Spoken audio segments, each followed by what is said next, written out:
Halo semuanya, kembali lagi di Meja Edukasi Project D. Karena hari ini gak bahas mengenai penyakit secara spesifik, kayaknya meja ini lebih baik saya namain menjadi meja edukasi. Karena apa? Kayaknya akan jadi hal menarik ya, kalau saya sedikit mengulas bagaimana cara tubuh ini bekerja secara normal. Pada seseorang dalam keadaan yang normal, pasti akan melakukan proses buang air kecil. Setuju nggak? Dan ini dilakukan secara rutin. Di mana frekuensi buang air kecil, kalau saya kutip dari website Halo Dokter aja lah ya, umumnya seorang buang air kecil itu sebanyak 4-8 kali.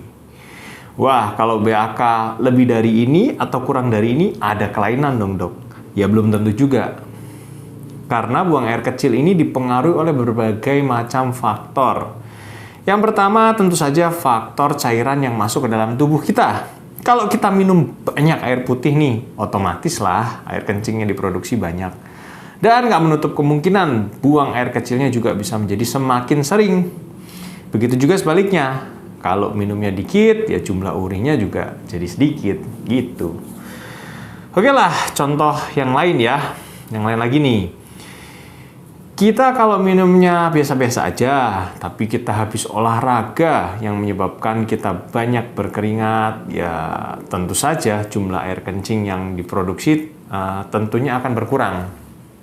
Ya, di luar hal ini ada juga zat-zat yang bisa bikin seorang makin sering buang air kecil, yang paling gampangnya kopi lah. Seperti yang semua orang udah pada tahu, kalau di dalam kopi itu terdapat zat yang namanya kafein. Nah, kafein ini sebenarnya memicu produksi urin. Sehingga gak jarang kalau misalnya orang yang minum kopi, buang air kecilnya jadi lebih sering. Gitu teman-teman. Nah, ngomong-ngomong mengenai buang air kecil, kalian pada penasaran gak sih?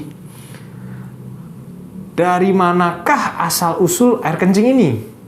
Kalau penasaran, ayo, lanjutin nonton videonya sampai selesai. Ya, jadi gini ya guys. Air kencing itu asal-usulnya dari darah sebenarnya. Loh, kok bisa dok? Darah bisa jadi air kencing. Gini nih penjelasannya. Seluruh darah yang beredar di tubuh tentu saja akan melalui organ yang namanya ginjal. Jadi darah yang berputar di tubuh itu akan melewati ginjal. Nah, di ginjal ini darah kita akan disaring guys. Ajaib kan, di badan kita ada saringan. Ya ukurannya sih nggak gede-gede amat, kurang lebih 10-12 cm lah. Kecil kan? Untuk ukuran saringan yang fungsinya luar biasa kompleks. Oh iya, dan jumlah ginjal manusia pada umumnya ada dua, sebelah kiri dan sebelah kanan. Ini nih.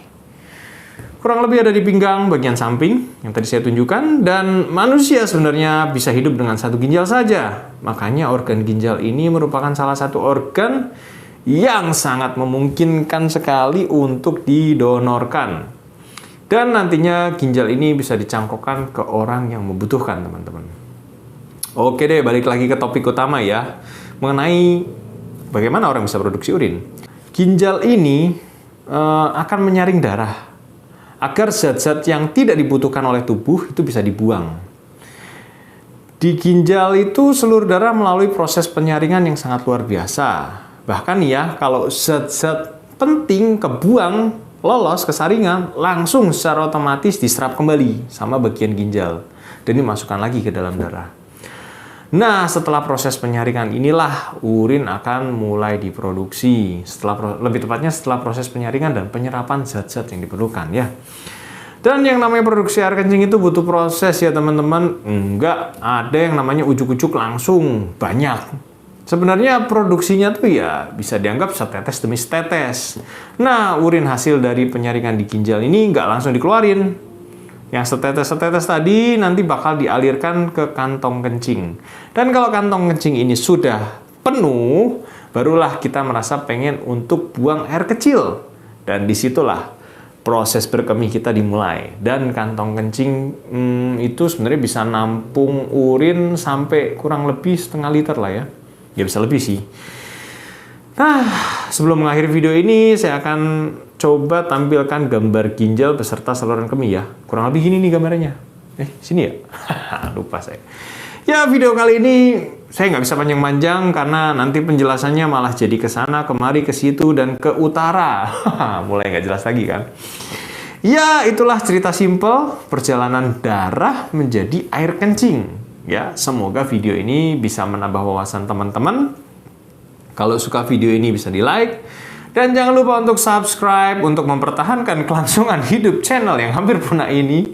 Dan kalau mau share juga nggak apa-apa kok. Dan terakhir, kalau ada yang bingung dan pengen tanya-tanya, bisa tulis di kolom komentar. Oke? Sekian video hari ini.